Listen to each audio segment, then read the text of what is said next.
और सज्जनों, आज के इस थेम्स स्पीक्स के कार्यक्रम में आप सभी का हार्दिक स्वागत है एमए टीवी 711 स्काई चैनल पर।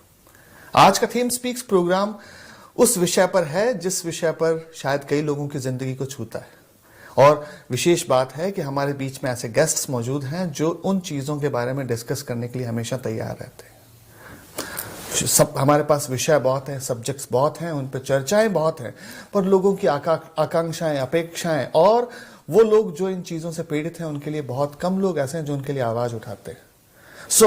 मैं आज कोई राजनीति की बात नहीं, बट समाज में जो बदलाव आ रहे हैं, जो समाज में जो चेंजेस आ रहे हैं, उन पर चर्चा करूंगा। और उन चर्चाओं में मैं आज का जो विषय है वो बहुत प्रमुखता से उठाना चाहूंगा, और उस विषय को डिस्कस करने के लिए हम सबके बीच में है one of the most prominent face among Asian community, British politician who is also shadow secretary, who was also shadow secretary for state for energy and climate change, who was also involved with international trade, and I'm honorable MP from Brent, which is one of the most diverse community in England, and he was an MP from 1997, since 1997. I would like to welcome our guest MP, Mr. Barry Gardner.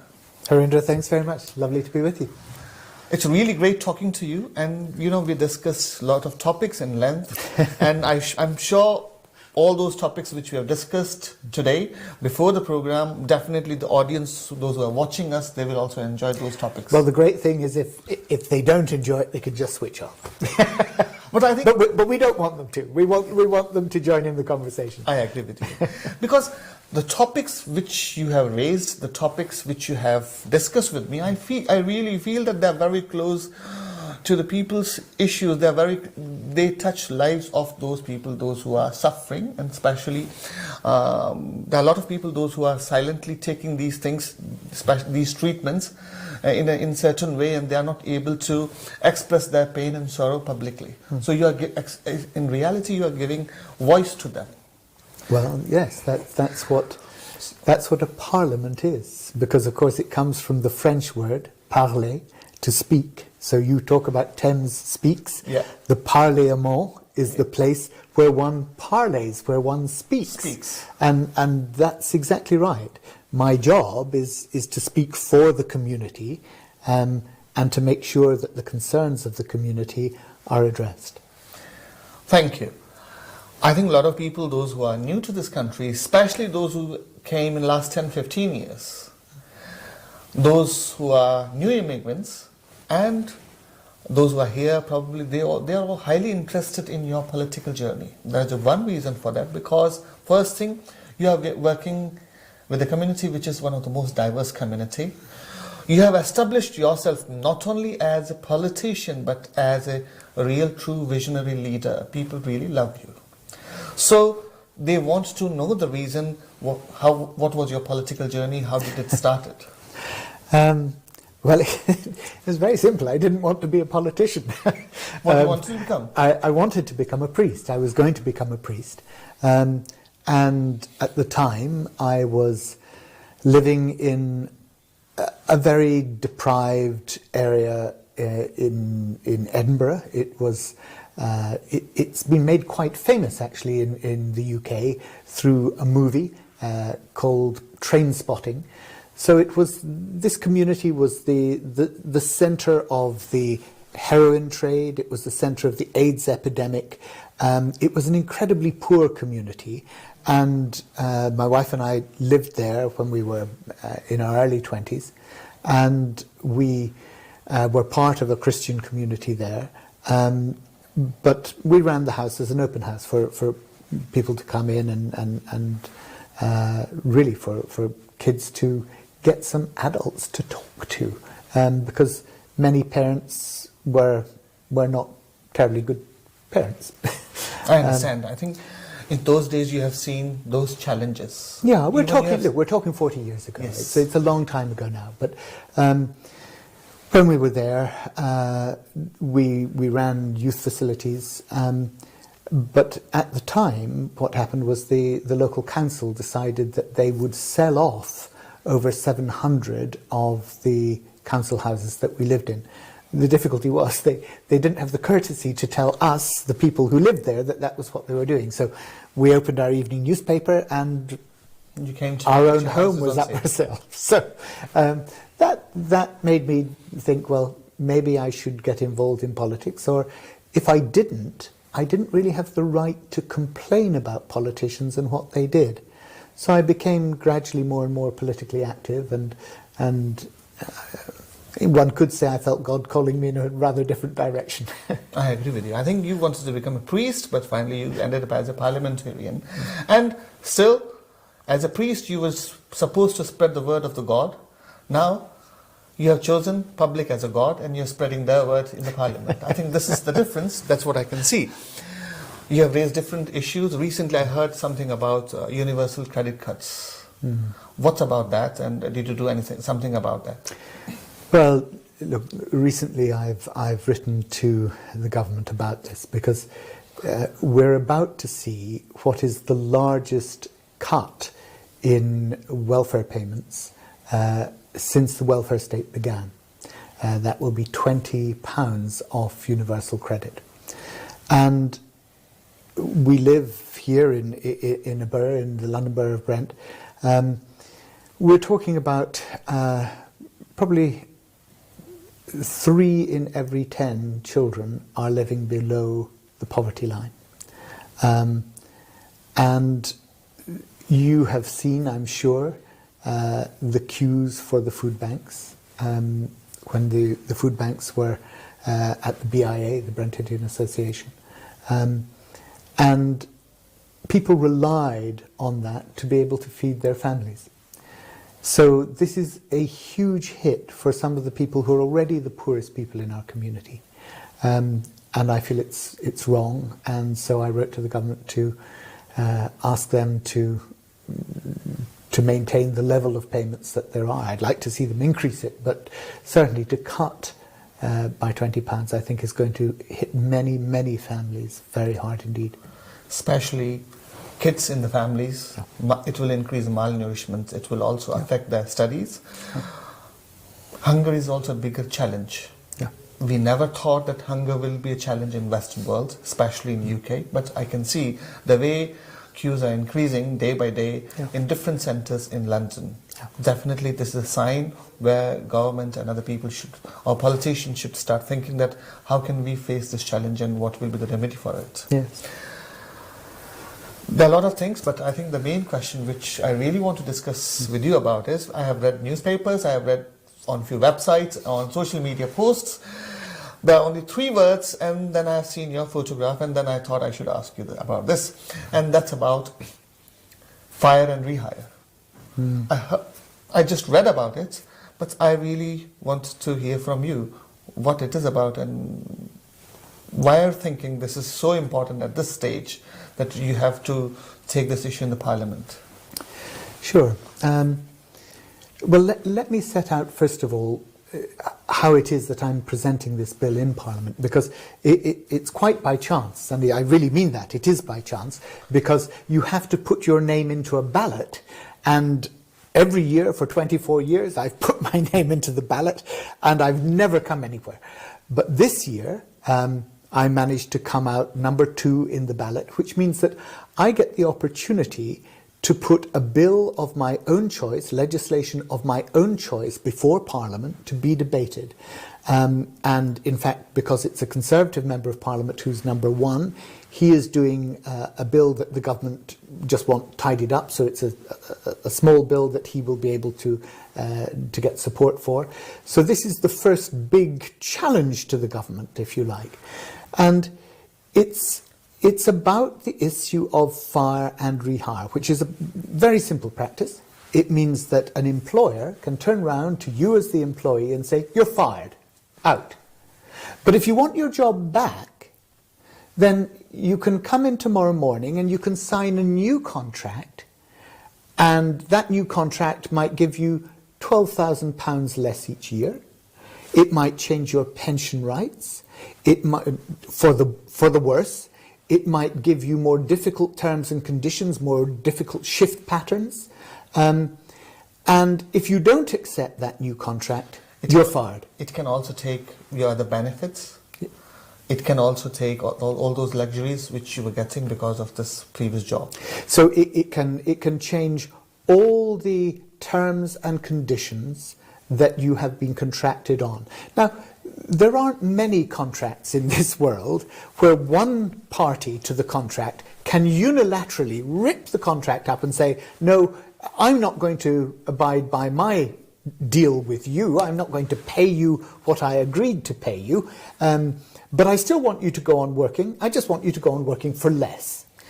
And is this the modern form of slavery? Well, it is. Look, I think the insecurity at work is really taking over the whole of workers' employment in this country. Someone has written a very good phrase about this, and he has written a disease that's ripping through our workplace. Yes. So it's a pandemic of its own. Yes. Indeed, it really is. And you know, you wouldn't expect some of the biggest names in British business to be doing this. You think, well, maybe some poor employers, some fly-by-night employers might do this, but no, we're talking about British Gas, we're talking about Argos, we're talking Sainsbury's, Tesco's. These are the companies, Weetabix, for goodness sake. You know, how many British children begin their day eating Weetabix? And yet these companies have been using fire and rehire tactics in order to beat down their workforce. I actually launched the campaign in Banbury, in Oxfordshire, at the Dow Egberts factory or headquarters there. And you probably know Dow Egberts is very famous for its coffee production. And I said to them, well, look, why are they doing this? Perhaps it's because they're not making a profit. Perhaps it's their costs have gone up. Maybe actually they need to restructure the company. But I found out, no, in fact, Dow Egberts had made a record profit in the UK last year. It was some 360 odd million euros profit. It was a record. And yet they were asking their workforce, 291 people sacked, and they were asking their workforce to take cuts in their salary of up to £12,000. So is this profit which is causing issues to those 300 families? This profit is also causing trouble to people, those who are already working there. Let me clarify.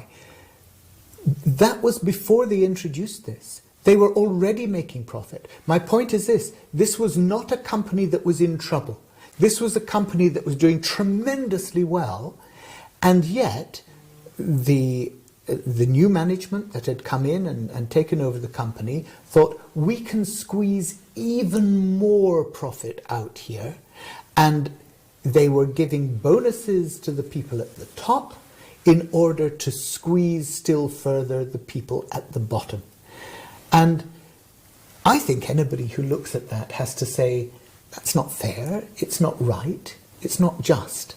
And that's why I decided to introduce my bill into Parliament, which would change that. You introduced this bill in the month of June. Yes. And the second session will be in the month of October. Correct. Yes. So when you introduced this bill, how was the reaction of your friends, those who are in your parliament? How was the reaction of the people, and especially reaction from different sections of the society, those who are a bigger chunk of the working force? Okay. Well, when I introduced the bill, I had a huge level of support from every party in Parliament. We have MPs supporting the bill. The Labour Party, which is my own party, obviously is supporting it. The Liberal Democrats are supporting it. The Scottish National Party are supporting it. The DUP, some members of the DUP have supported it, and some members of the Conservative Party have also supported it. And I'm really pleased about that, because I know this is, I'm not going to get this bill through Parliament simply by making a rhetorical speech in the House of Commons. The government has an 80-seat majority, and if they don't want to legislate, and they say they don't, they say they will not legislate, then we need to persuade them. We need actually to engage with them. No general ever won a battle by not engaging with the enemy. You know, you have to engage. Yes. And that's the way you persuade people. It's the way you gradually get people to agree with you, and once they agree with you, you say, well, this is the logical ramification of that. This is how you then proceed. You must now legislate. And, you know, even the Prime Minister has been asked about fire and rehire, and he has said that he thinks it's an unacceptable practice. Well, the obvious question is, if you think it's unacceptable, why don't you legislate? The government is saying that they will issue guidelines. Look, guidelines are all very well if people don't realise what's going on. But the managers at these companies, they know what they're doing is morally wrong. Yeah. Guidelines won't make a difference. They need to know that they are not allowed to do it. And that's what my bill proposes. I think there's a boundary between guidelines and the legislation. Yes. If there's a legislation, all the employers and everyone, they have to follow it. Yeah. And if this is guideline, people can ignore it. Exactly. And this is what they are doing. And they are. So it's not about, it is about black and white. It's not about just a grey area where they will give liberty to them. I would just, when you were explaining to me that a lot of people spoke to you about this, even your parliamentarian friends, they also spoke to you and they supported you. I was just intrigued. Maybe few people from those who are industrialists or those who are investors, do you think that they also approached you and they tried to give their views to you about this policy? Why did they adopt this policy? Yeah, look, I've made it very clear that this bill is not there to stop restructuring going on in the workplace. Companies occasionally need to restructure. Their costs increase, their supply chain costs increase. There may be many, many reasons, a fall in demand. There may be many reasons why a company needs to restructure and why it needs to engage with its workforce to see how it goes about doing that. I want flexibility in the workplace. I want managers to be able to manage. So it's not about stopping that, but what it is about doing is saying, let's restore the power balance. Because at the moment, the manager can say to the worker, you're out, right? And unless you come back tomorrow and sign the contract, you don't have a job. But the worker at the moment has to delay any action that they take in terms of strike action, because unions have, given the legislation as it stands, they have to ballot their members, they have to get a list of their members, ballot their members, and get a result in the ballot that allows them then to take strike action. So, but by the time they've done that, we're talking 6 weeks. The damage has been already done. And the damage has been done. And, you know, the thing is, some unions, some workforces have done that. And we've seen strikes that have gone on for 10 weeks or more. And eventually there's been some form of negotiation, and eventually there's been a resolution. What I would say, what my bill is saying is, look, if at the end of the day, at the end of all this process, you're going to have to get round a table and thrash it out and come to an agreement, why don't you do that at the beginning of the process? That way you haven't bullied anybody, you haven't threatened somebody to lose their job, you haven't meant that they had no income because they weren't working, they were striking for all those weeks, and you haven't lost production. Yes. So from an economic point of view, it's better for the country that those companies don't lose production, much better for the company, much better for the workforce. It's the way in which it ends up. So let's start off by giving a duty on the employer to consult with the workforce transparently with their reasons for wanting changes, then to negotiate. And if that hasn't happened, they can't then fire them. I completely agree, because when they fire one person, it's not just about that person, it's about his family, it's about his kids, and it ruins a lot of things. It also shatters dreams of those younger people as well. Yeah. Can I just, I want to take up exactly what you said and give you an example, because it really moved me, Yeah. and I hope you'll feel the same. I went down to the Clark's Shoes headquarters in Somerset, where they have a fire rehire dispute. And one man who was on the protest there said, "Would you mind just walking away into the field with me for a little minute?" So I did. And he said, "I'm sorry to ask you to do that, but I didn't want my children to hear." And he had two little children, about 8 and 6 or 10 and 7, whatever. And he said, "I want you to understand what this means for me, because it's £10,000. And at the moment, if I don't have that money, I can't afford my apartment. I'm separated from my wife, and my apartment has 2 bedrooms because I have my children who come to live with me every second week. So if I can't afford my apartment, it's not just my home I lose, it's my family." And these are the really human stories that underlie what seems a technical change in the law. You know, when people say, "Oh, well, the employment legislation regulations from 1992 and 1996 need to be changed in this way," people don't think of it as that man losing his family. Yes. They don't think of it in the woman who I met on another protest, who said, "My family have worked here, my father before me, my husband and my son, 3 generations have worked for this company. We have given over 150 years of service to this company. And yet they are treating us like this." And there's that sense of a loss of dignity. And that is what is so, so wrong, that people feel they're being treated as if they're worthless, as if they're nothing but digits on a balance sheet for some accountant. And I think we need to change the structure of the way in which we do employment legislation in this country. I think we need to see managers and workers working together, engaging on boards, actually taking decisions about their corporate future. But their corporate future means all of the company, the shareholders, the managers, the workforce and the customers, and what's best for the whole community. I think from your conversation I can gather one sentence: we have lost the human touch.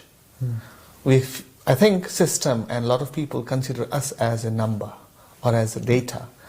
We will continue our discussion with our Honourable MP, Barry Gardiner, after a break, and our discussion will be again focused on the same fire and rehire policy and few other things which we really want to discuss with him.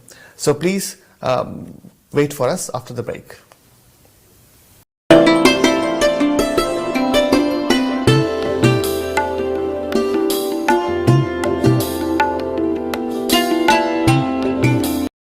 It's for her. It's for him. Let's go. It's for them. If you aren't around. Life insurance from Legal & General starts from just £6 a month and could help support your loved ones financially if the worst happens to you. You'll also receive a £100 gift card after you take out cover. Life insurance. It's for them. Get your quote today.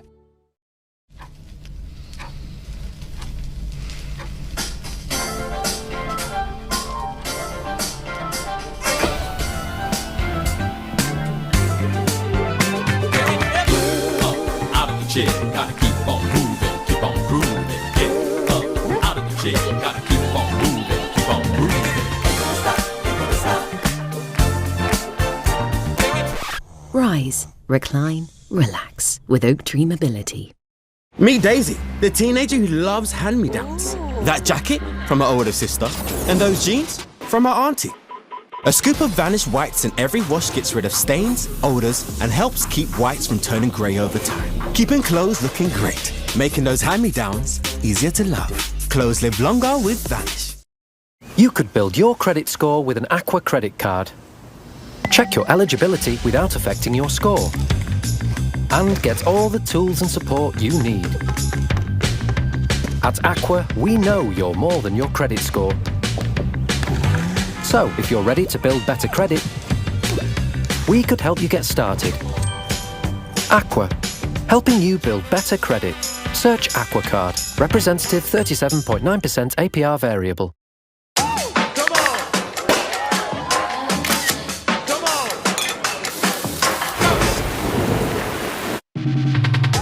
Rise and shine, everyone. It's a beautiful day.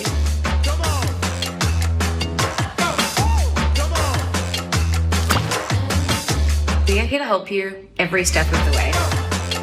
You can achieve your goals.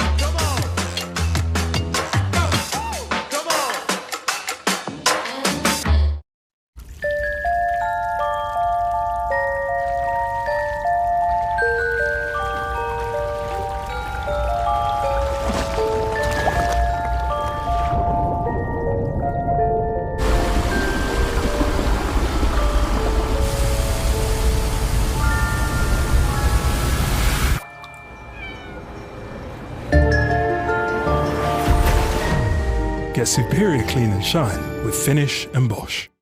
This summer at TalkTalk, we've got deals that make sense. Our new Fibre Plus packages offer everything you get with our standard unlimited fibre broadband plans, plus award-winning online security, plus guaranteed fixed prices starting at just £26 a month for 18 months, plus the latest Amazon Echo Dot with Alexa, plus an Amazon Smart Plug. Fibre Plus packages. When you add it all up, it just makes sense. Search TalkTalk Fibre. TalkTalk, for everyone. Wanted, the bravest kids to discover the world with Paddington. Sign up today and every month your child will learn about the amazing animals, languages, games and food of a different country. Paddington will send them a wall map, postcard, stickers and the travel journal to track their adventure. And best of all, you'll be helping UNICEF keep children happy, healthy and safe. Just search Paddington's postcards or text MAP to 88600 to sign up today. Marmalade sandwiches not included.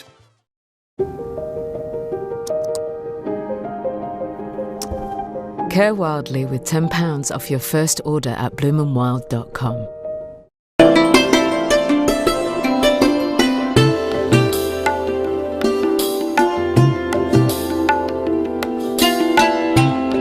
Welcome back to our program, which is known as Thames Speaks, and today it seems that our honorable guest has suggested that we should have renamed or maybe rebranded this program as a Thames Tales.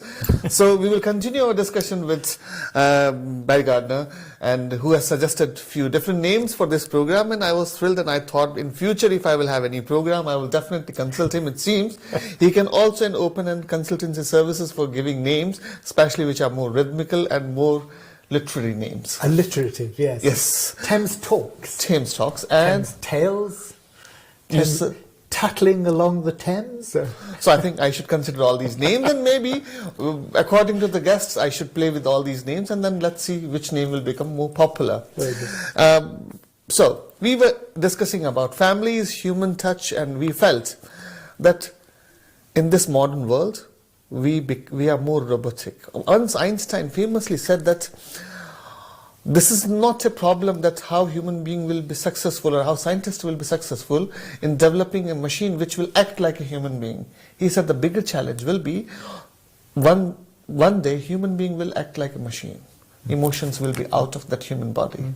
So when you were discussing that, when we had this discussion about those certain points, then I realized that all those board members or the senior managers or senior leaders from all these companies, probably they lost that human touch. They do not think about, they are making a lot of profit, but still they are not thinking that a certain portion of this profit should go to their workers also, those who are devoting their life. Especially the example which you mentioned, one family devoted 150 years of their services to the company. And recently, I know this is not exactly related to this topic, but similarly, someone has sent me a question. Lakshmi, she sent me the question, and she mentioned that she started working with a company in a nice restaurant, and she was hired and her visa was issued. She was working really well. And her boss was really happy, and her boss sent an email and message to her, congratulations, you are really doing well. And suddenly one day when she informed her manager that she got pregnant, the next day her boss' attitudes changed and sent an email and complained about her work and challenged her. He was talking about her efficiency, and the sole idea was to get rid of her because she was pregnant. She wanted to start the family, so the company thought that she will not be productive, she will not be useful for the company. So when she said she would have had maternity leave, and yes, of course she would have been paid during that period. And you see, I think what you said about people on boards looking at people as if they're digits, it's actually a narrowing of vision, isn't it? Yes.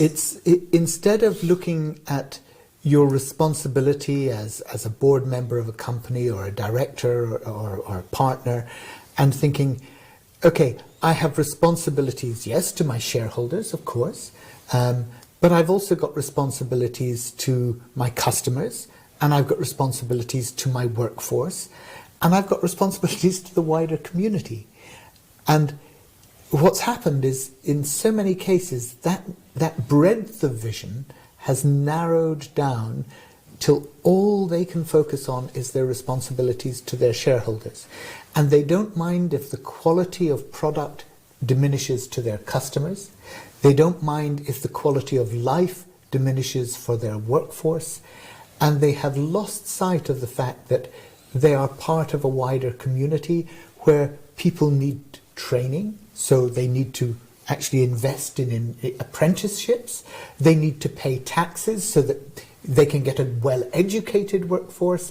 They've lost sight of the interaction and the interplay between a thriving, healthy community with thriving, healthy businesses, and they've simply focused on that one narrow perspective, which is, how do I maximize shareholder profit? And I think that is what we all need to challenge. We can't just ignore that this is something that is happening in society, and we need all to say, no, that's wrong. That's not the sort of society we want to live in. I think the new motto is, especially for those people, is I, me and myself. Yeah. They just want to make more and more profit, so at least they can project maybe in different magazines, or they can publish somewhere that our company has made this much huge profit in the first quarter, second quarter, or third quarter, like this. I think it's all about the number. But you know, that's absolutely right. But I think what we have to do is we have to try and understand the pressures that are on those people. Because they feel that if they don't do that, their own career will falter. They won't be able to, get promoted, or they won't be able to move on from being at the top of this company to the top of an even bigger company. And there's this sense of who they feel they are depends on them doing this. And I think what we need to educate our children to understand is that who you are is not in what you do, what you achieve. Who you are is in the choices that you make. It's about, that shows who you are. It's about how you respond in situations and choose the right path for everyone, not simply what you think is the necessary path for your own advancement. I think I completely agree with you. So I will come back to the same question which we were discussing before the break, which was about fire and rehire. Yeah. Do you think is it really widespread who are doing all these things? Is it really widespread, or do you think it's just once in 100 incident? No, sadly it's not once in 100 incidents. It's actually once in 10. There was a survey done by ACAS, and there was a survey done by the TUC that showed that 1 in 10 workers had experienced the threat of fire and rehire over the past 18 months or so. So it is a very real issue.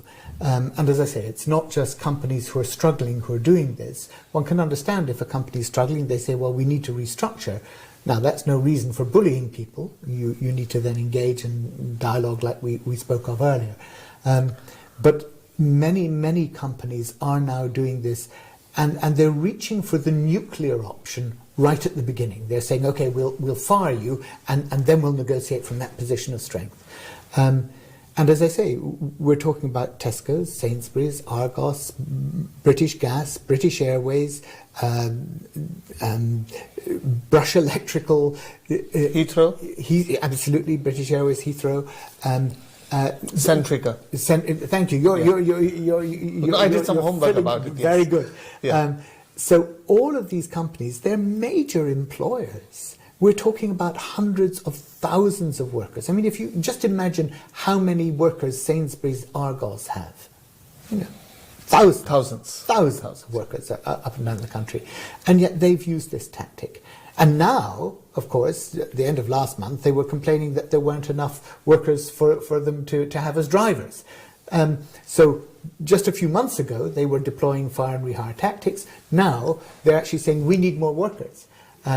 So I think what we have to understand is that this will happen in fits and starts. It won't be constantly like this, but I am concerned that as we move into the autumn and companies are no longer seeing the benefits of the furlough scheme for their workers, as the ravages of the pandemic and their customer base and their workforce base become clearer, many companies actually may be in difficulty, and if they are, then they will be seeing how they can restructure, and that's fine, but do it properly.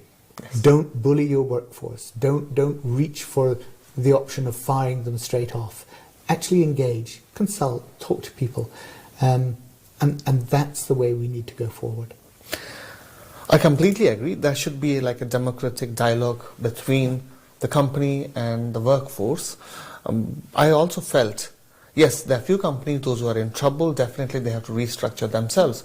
But because law or legislation was relaxed because of those companies, but in reality, companies which are making huge profit, they are taking advantage of that liberty. And then they are trying to squeeze the workforce and their rights. Yeah.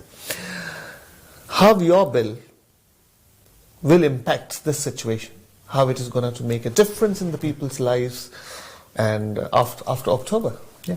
Well, I hope that if we manage to persuade the government to support the bill, then what we're proposing is that there will be a duty on employers when they want to do a restructuring. There'll be a duty on the employer, first of all, to consult with the workforce, to do so transparently, to give their reasons, and to expose the financial situation with clarity, so that the representatives of the workforce can see, yes, there really is a problem here.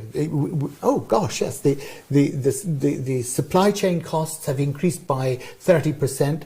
We understand that that's going to eradicate the profitability of the company. Yes, we need to do something. No workforce wants the company to go into liquidation. Yes. They lose their jobs if that happens. Totally, there's nothing left. So it's not in anybody's interest. What is in their interest is to have that honest, open dialogue and negotiation. And then it's a meeting of equals, not a bullying of subordinates. Yes, so it will be a situation where workforce will discuss like a stakeholder in the company. Yes. They will feel that everything was consulted, and I think that's the right democratic process. Of course. And what it will mean is that if an employer has failed to do that, failed to consult and transparently and negotiate, and then seeks to fire the workforce because they've refused to accept a lower contract, a poorer salary, then that would constitute an unfair dismissal. And it would be open to challenge and arbitration, and ultimately there would be penalties that could be applied to the company for failing to go through the proper legal process. So I hope in October this particular bill will have a major impact or positive impact on the lives of thousands and thousands of workforce, those who are working in different companies, especially in huge companies, and it will help them. Can I just say to all your listeners, to all your viewers, if you want to help ensure that that happens, please go on the website www.stopfireandrehire.org. Please write to your members of Parliament, or if you've got a member of Parliament who's already sympathetic, write to the Prime Minister and say, this seems wrong. You've said it's unacceptable. Why don't you legislate? Back Barry's bill. I think people, those who are in workforce, it really doesn't matter in which political party you are, which political views, what type of political views do you have. I think this is about the bigger society. This is about the people, and it's about the families, and it's about their lives. Yeah. And I think across all these parties, probably you will have a good support, and it will be you will be successful in the month of October. So that will happen. Yeah, definitely it will happen. Now my next question is, Barry, I always ask every guest, those who come, I religiously ask them about their favorite book. I do not ask just to add a name in the list. I really ask them because, books and individual people, it makes huge impact on other people. Like if I'm thinking about my own life, I think few books and few individual people, they have shaped my life. So similarly, I think definitely the audience really wants to know what was your favorite book and which has shaped your vision, which has shaped your views. So kindly share that. I thought we only had about 20 minutes left. I could take up the whole hour. I'm happy to do that, and maybe at some point then we can discuss. Maybe Thames Tales will be on the favorite books of Barry Gardiner. We can do that. Well, look, goodness, I would. Can I have 3? Yes. Okay. And you need to tell briefly about the book. Oh, yes, I know. Of course I will. Of course I will. The first book that had a really profound influence on me was a book called After Virtue by a man called Alistair MacIntyre, a professor of philosophy. And this book examines the history of Western philosophy, not Indian philosophy, but Western philosophy, and it expounds the development of Western philosophy in a really brilliant way, and he uses the Greek sense that there are virtues around which you must base the good life. And ultimately, the goal of one's life is eudaimonia. It's well-being, or it's the flourishing of the organism. And this is something which he elucidates in a quite brilliant way, and it made me understand that actually purpose in life is absolutely fundamental. Everybody needs to have a purpose in life. And the way in which Western philosophy has used that idea of the purpose, the goal, the end point, what is called the telos in Greek, the teleology, this final goal and purpose, has had a profound influence on the way the whole of Western culture has developed. So that was a really important book for me. The Second book, I would say, is, I think it's my favourite novel, and that is a book called Persuasion by Jane Austen. Now, Jane Austen was just one of the most elegant, one of the most brilliant authors in English literature. And what she did was she captured with amazing perception the manners, the social customs, the mores of 18th century England.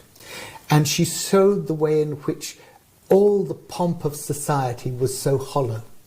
And the book begins, if I can get it right, it begins, Sir William Walter Elliot of Kellynch Hall in Somersetshire was a man who, for his own amusement, never took up any book but the baronetage. And in that one opening long sentence, you understand that here is this man who is devoid of intellect and common sense. He never reads a book except this book. Why does he read the baronetage? Because he is Sir William Walter Elliot of Kellage Hall in Somersetshire, and the book is always opened at the page that records his own entry in the baronetage. Now, to be able to encapsulate in such a short space of time the flaws in the character of this man, it's a stroke of genius. And I love the way that she constantly reveals the foibles of human nature. It's a beautiful book. It's a love story. It's a great romantic novel.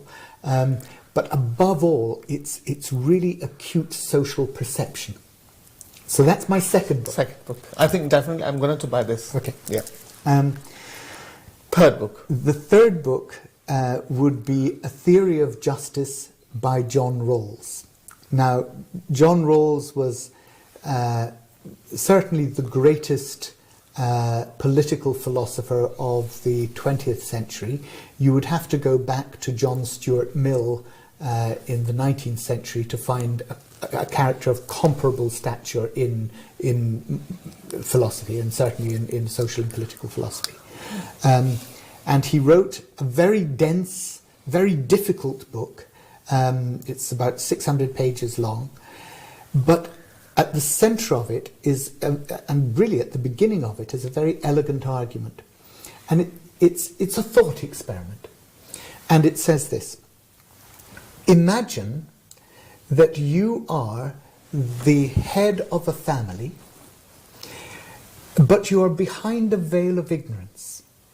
You don't know what your family's situation is going to be.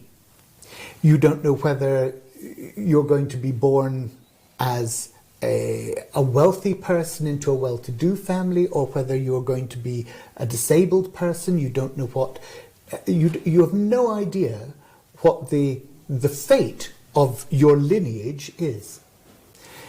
In that situation, behind that veil of ignorance, what sort of society would you construct in order to ensure that you were happy as a member of that society? Now, it's a very interesting question, because it forces you to think, well, if I were a very well-to-do person, I might construct an unequal society. Yeah. If I was going to be somebody who maybe had a chronic disease or was disabled in some way, I might want a society that is more socially beneficent. And he carries on this thought experiment in a number of ways, and there are other real strokes of genius about the way he constructs his philosophy, and it is how you create the contract between you and me and everybody else that is the contract that we expect from our society, from our community. What is it that we have a right to expect of ourselves? What are our duties? Of others, what are their duties towards us? And it's a brilliant book of intellectual thought. It is one of the seminal books in political philosophy certainly of the 20th century, but you have to put it in the tradition of Hobbes and Locke and Rousseau and John Stuart Mill and John Rawls. And I had the privilege to study under him at Harvard. So he was a professor at Harvard when I went as a graduate student there to study under him. And that was a very life-changing experience to be taught by somebody of that intellectual standard.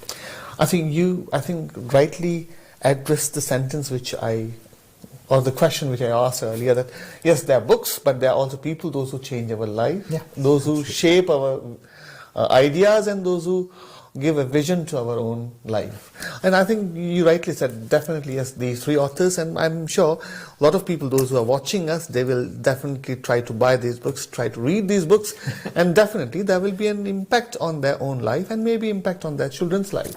That's it. Let's talk about something different. As I said earlier, I think when you were discussing about these books, then I was feeling that maybe we should have a separate session about the books and your academic capabilities. And I think a lot of people, they really want to know the other aspect of the life, because everyone, they see you as an MP or as a politician. But we have different aspects and different pages in our life. So I think these different aspects of life should be made public. This is what I can say. My next question is, you chaired few diversity awards or leadership programs and projects. How was your experience, and how did you feel? Or how can you link this with the Brent? Well, you're right. For 21 years now, I have chaired the judging panel for what is called the Leadership and Diversity Awards, held each year by the Asian Media Marketing Group. And I had hoped, I think I can say this, that when I started chairing the judging panel, it was the first time that these awards had happened, I had hoped that in 5 or 10 years' time, we would stop the awards. And the reason I say I'd hoped we would stop them is because I'd hoped there would be no need for them. The top award is one called the Hammer Award. And it's called the Hammer Award because it's for those people who have broken through the glass ceiling. So there's a Man of the Year, a Woman of the Year, there's Entrepreneur, all sorts of different glass ceiling. And it's trying to show the world through these awards, show the rest of society just how brilliantly people who are able to perform, who have come from either an ethnic minority background or with some sort of maybe even underprivileged. Indeed. One of the awards is Achievement Through Diversity. Achievement Through Adversity, rather. And so it is about diversity, but it's about diversity in all its forms, ethnic diversity, but also disability. And it's trying to show that we as a society should not have these barriers in place. And as I say, I'd hope that after 5 or 10 years we wouldn't need the awards. But still it is. But still 21 years later, we do. And, just this week, I had to attend a very, very sad occasion. That was the anniversary of the murder of 2 young black women in my constituency a year ago.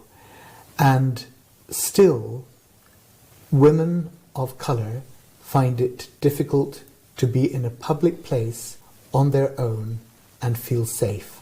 And that is wrong, and that is what needs changed, and that's why those awards still need to happen. I completely agree with you. We have a really less and limited time. We have lots of topics.